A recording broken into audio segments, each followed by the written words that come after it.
This has been the situation for those living in the border of Gaza and Israel for many years. The State of Israel was first established in 1948 in an area known then as Palestine. This was the beginning of war for the new nation's border, which led to a mass exodus of the Palestinians in the two territories of the Gaza Strip and the West Bank. We set out for the border of Gaza, one of the areas mainly targeted by the Hamas.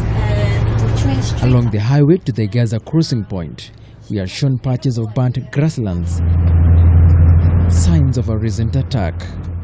Besides every bus stop along the highway, you'll find bomb shelters. They are strategically placed to offer shelter to its citizens. In the event, a bomb is launched from the enemy camps. Sirens go off, and everyone in the zone has only 60 seconds to run into the shelters for protection. It's mandatory by law. When you build a house, you have to build a bomb shelter part of the house. It can be a room that you use for other purposes, but it is first and foremost a bomb shelter. Suzy Wach, having lived here for more than 50 years, says life goes on despite there being attacks from Gaza. You pray to God that nothing falls on your house, that nothing falls near you, that none of your friends are hurt. It's very stressful, it's very scary. But over the years, the State of Israel, being a prime target for many of its enemies, have become wiser and instituted strategic measures to curb the attacks. Then you'll see the decorative wall. One of them being the construction of a border wall.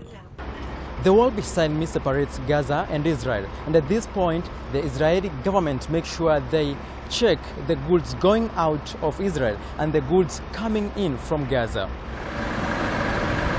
Foodstuff, medicines and many other supplies pass through this crossing known as Kerem Shalom from Israel into Gaza.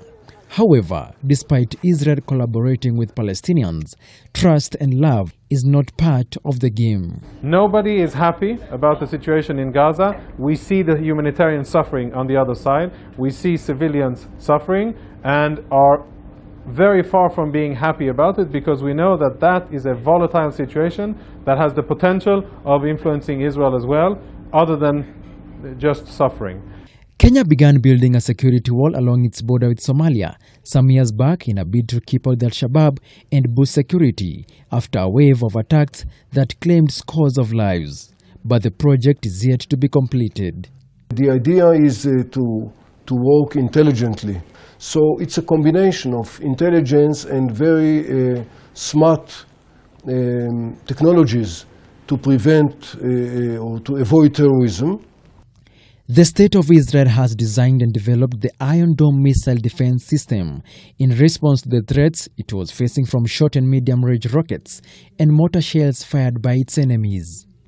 The system has the capacity to identify and destroy projectiles before they land in Israel territory. Considered one of the most effective anti-missile systems in the world.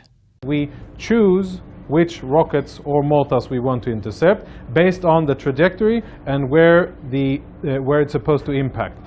That system is something that I think has saved so many lives. According to the Israel Defense Forces, they are not turning back until they ensure their citizens are safe. Lessons that Kenya could borrow even as the country seeks to bolster its security and revamp its borders. Kimani, K24 at the border of Gaza and Israel.